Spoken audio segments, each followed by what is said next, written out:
isi klarifikasinya. Maaf banget Bu banyak arah, tapi klarifikasinya kenapa isinya? Saya mohon maaf, ternyata niat baik kami saja tidak cukup sekarang. Billy Sandi Pratama dan Mega Valentina orang tua Ara akhirnya menyampaikan permintaan maaf secara terbuka atas konten mereka yang dinilai menghina dan menyinggung sejumlah pihak. Kontroversi ini bermula dari dua video yang mereka posting di media sosial, yakni video bertema Tete bubaran pabrik Hinyai dan tukang delman bau ketek. Orang tua Ara mengungkapkan rasa penyesalan mereka. Dalam pernyataannya, mereka meminta maaf kepada seluruh follower serta siapapun yang merasa tersinggung dengan konten yang mereka buat. Mereka mengakui bahwa dalam perjalanan membuat konten ada hal-hal yang kurang bijak dan bisa menyinggung perasaan orang lain, meskipun tidak ada niat buruk di baliknya. Mereka juga memberikan klarifikasi bahwa video yang menjadi perbincangan sebenarnya adalah unggahan lama dari April dan Oktober 2024. Namun mereka memahami bahwa waktu tidak menghapus dampak dari konten tersebut. Menyadari besarnya reaksi publik, mereka memutuskan untuk berhenti mengunggah konten sejak awal Maret 2025 sebagai bentuk introspeksi atas kritik yang mereka terima, khususnya terkait gaya parenting terhadap Ara. Setelah mempertimbangkan berbagai aspek, Baba dan Bubu Ara akhirnya memutuskan untuk menonaktifkan akun media sosial mereka. Keputusan ini menurut mereka bukan karena tekanan semata, tapi sebagai wujud refleksi dan komitmen untuk menjadi pribadi serta orang tua yang lebih baik. Mereka ingin lebih fokus pada pembelajaran, memperbaiki diri, dan memastikan langkah ke depan lebih bijak serta bertanggung jawab. Keputusan untuk beristirahat dari media sosial pun mendapat banyak dukungan. Sejumlah netizen yang budiman menyarankan agar keluarga Ara lebih fokus pada kehidupan nyata dan membiarkan Ara tumbuh dengan cara yang lebih alami, tanpa tekanan dari exposure media sosial. Nah, gimana nih menurut netizen yang terhormat? Silahkan berkomentar ya. Guys, ternyata akunnya si Bapak Bubu Ara ini 2 hari yang lalu nonaktif guys ya, baru aktif lagi kemarin, dan dia ada posting ini nih. Tapi ada tuh satu kata-kata dia yang gue kurang setuju ya, kurang tepat kali ya. Kan dia bilang tuh katanya, namun kami memahami bahwa niat baik aja tidak cukup ya kan, jika ternyata ada pihak yang merasa kurang nyaman gitu kan, atau tersakiti.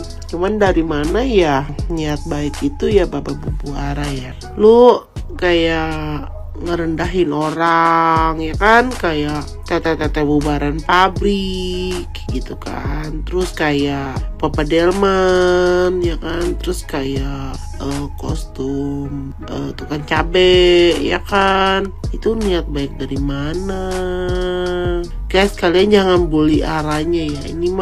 Ini udah fix orang dewasanya ya, orang dewasanya yang perlu dibina gitu. Kalian udah mampir ke akunnya belum? Ke akun orang tuanya? Udah aktif tuh. Dan orang tuanya ada mengupload sesuatu klarifikasi kayak permintaan maaf atas apa yang terjadi saat ini. Dan katanya dia mau menonaktifkan akun ya sementara waktu untuk memperbaiki diri, bukan karena tekanan ya. Kalau menurut Koko bagus kalau sadar atas apa yang sudah terjadi ya. Lebih baik di nonaktifkan dulu sementara waktu biar semuanya jadi adem. Terus kalau menurut Koko ya, si Aranya sih nggak salah ya, karena dia baru anak umur 5 tahun. Kita tahu lah anak seumuran itu kan mulutnya sangat ceplas-ceplos. Nah, buat orang tuanya udah tahu anaknya ceplas-ceplos dengan kepintaran yang sangat luar biasa. Kalau mau upload video lebih berhati-hati lagi, mana yang boleh diupload, mana yang nggak boleh gitu loh. Kan namanya kita bikin konten ada persiapan ya kan, sebelum diupload dilihat kembali. Terus kalau ada anak kita yang masih seumuran gitu mengucapkan kata-kata yang kurang pantas, itu langsung ditegur. Apalagi lagi bikin konten biar orang-orang nggak salah paham. Jangan malah yang kayak bangga segala macam atau menormalisasikan, oh dia anak kecil. Terus buat orang tuanya Ara, lebih memperhatikan Ara lagi dari orang-orang di sekelilingnya, apalagi orang dewasa. Dari semua permasalahan ini ya, yang harus bertanggung jawab siapa ya? Orang tuanya. Makanya Koko bilang Aranya jangan dihujat karena bukan salah Aranya. Guys, akun Bubu Babanya Ara udah balik dan mereka klarifikasi. Tapi yang gue bikin bingung adalah isi klarifikasinya. Disclaimer dulu, gue ingetin berkali-kali, kalian jangan bully anaknya ya, jangan bully Aranya. Kita di sini buat introspeksi kepada orang tuanya. Maaf banget Bubu Babanya Ara, tapi klarifikasinya kenapa isinya? Saya mohon maaf, ternyata niat baik kami saja tidak cukup sekarang.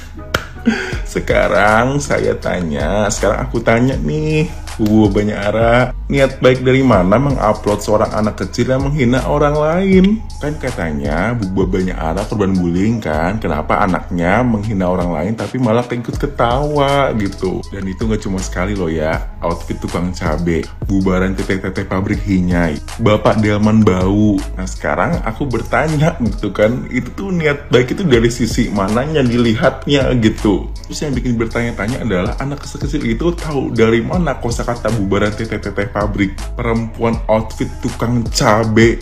Kayaknya mah ya kalau anak sekecil itu gitu kan ya, waktu kita masih kecil ataupun siapapun gitu ya, selama aku hidup di dunia ini gitu kan, ngelihat cewek-cewek kerja bubaran pabrik itu ya udah mereka cewek-cewek pekerja. Ngelihat orang tukang cabe, ya udah itu tukang cabe, nggak ada sesuatu yang salah gitu. Semoga Bubu Babanya Ara belajar dari kejadian ini ya. Ara itu anak yang pinter kok, anak yang lucu gitu. Kalau misalkan diarahkan ke jalan yang benar, ke jalan yang baik, itu pasti bakalan menghibur banget kok. Aduh, kudu perawatan nih biar nggak hinyai. Lagi-lagi ya say, seorang anak kecil menjadi perbincangan di dunia maya. Dari mulai kasus lekbong sampai ke hinyai. Kumaha sih ngomongnya hinyai? Hai nyai. Mak Gabi penasaran ini teh strategi orang tuanya apa gimana ya? Kayaknya paham banget gitu ya. Bagaimana caranya supaya bisa tetap namanya bergaung. Wow. Bisa tenang dikit nggak? Ini kan masih bulan Ramadan gitu lah. Anak gadis merapat, mama mau ngomong dengar sayang ya. Sekedar upload konten di internet itu gampang ya. Timbang modal kuota atau wifi tetangga. Tapi mengupload konten yang memang ada bobotnya itu nggak semua orang bisa sayang. Makanya lah kalian kalau jadi penonton itu suportif lah sama konten kreator yang effort, apresiasi. Jangan cuma semangat follow yang jualan sensasi. Nah orang tuanya si anak ini mungkin lagi happy banget ya karena anaknya meledak gitu loh. Jadi segala apa juga dikontenin sampai udah nggak bisa filter mana yang harus diupload dan mana yang nggak boleh. Nah sekarang kita bahas anaknya ya. Anak sekecil itu mana paham sih perkara lekbong sampai bawa-bawa agama kalau yang ngajarin bukan orang tuanya. Mana paham sih tentang hinyai atau wujudnya teteh-teteh baru keluaran pabrik tuh, mana paham sih dia kalau bukan dari orang tuanya. Ya kecuali kalau emang dia kerjanya suka study tour di pabrik gitu ya. Sabenari mantengin pas jam bubaran pabrik, dia observasi tuh satu-satu mukanya. Ya yang Magabe observasi sih ya, anak ini tuh sebetulnya anak yang sering diajak diskusi sama orang tuanya, sering diajakin ngobrol. Jadi dia itu bisa cepet nyambung gitu kalau misalnya diajak ngomong sama orang dewasa, karena dia udah biasa melakukan itu sama orang tuanya. Jadi ini anak cerdas, pinter. Apalagi kalau emang bener anaknya nggak pernah dikasih gadget ya. Sayangnya anak umur segini itu dia nggak bisa memfilter apa yang boleh dia omongin dan apa yang tidak boleh. Apalagi nih anak diekspos ke publik, ke TV, ke semua media gitu loh. Sebenarnya apa yang anak ini omongin banyak juga kok dilakukan sama anak-anak lain. Cuma bedanya anak-anak lain itu orang tuanya kagak ngupload itu.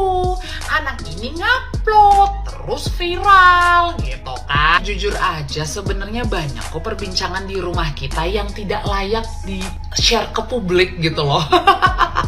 Seperti mungkin kita lagi gibahin tetangga, anak kita denger. Atau kita lagi gibahin ipar, anak kita denger gitu loh kan.